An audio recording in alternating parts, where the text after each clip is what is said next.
everybody stop what you're doing.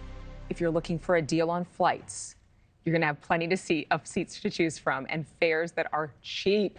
NewsNation business contributor and New York Post reporter Lydia Moynihan joins me now. Okay, I don't understand. $29 flights.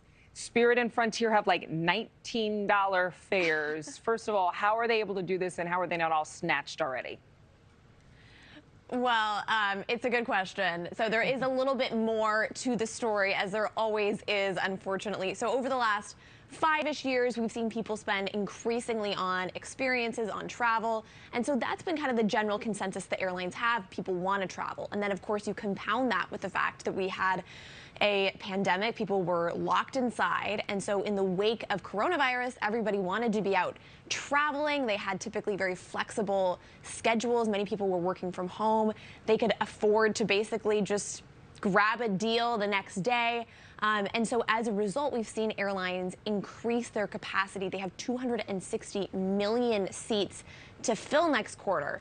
And unfortunately for the airlines, at the same time, we've seen a little bit of a dip when it comes to people's interest in travel. Many of them now are back at the office.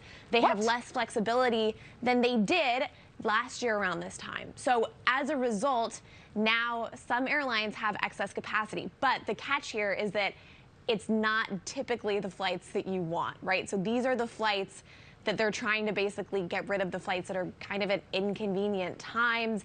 Oftentimes, maybe the flights where you don't really want to go, right? Like I get these ads for like Tallahassee to Nashville, and I'm like, well, I don't need a flight for Tallahassee to Nashville. So it's not necessarily the flights you want. And I will also note too that typically airlines, as you get closer to this flight date, the flights can increase in price. For some of these flights, they're actually decreasing in price about a week in advance because the airlines haven't been able to sell them. I'm surprised.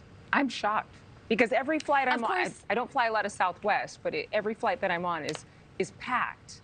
There's no room on the plane. Well, probably it's you're oversold. flying at the convenient time that everybody wants to fly. That's the other thing. And so for holiday travel specifically, we are seeing marginally a decrease in prices. Last year around this time, over the last few years, it's been about $270 to fly for Thanksgiving. Now it's gone down to about $240. So there is a little bit of savings there. But again, unless you have flexibility to fly in an inconvenient time, you're probably not going to see a lot of savings. Okay, so the secret is get on southwest.com and be flexible.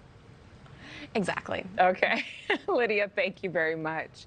Thank you for watching. Go to newsnationnow.com to find NewsNation on your television provider. And don't forget to click the red subscribe button below to get more of NewsNation's fact-driven, unbiased coverage.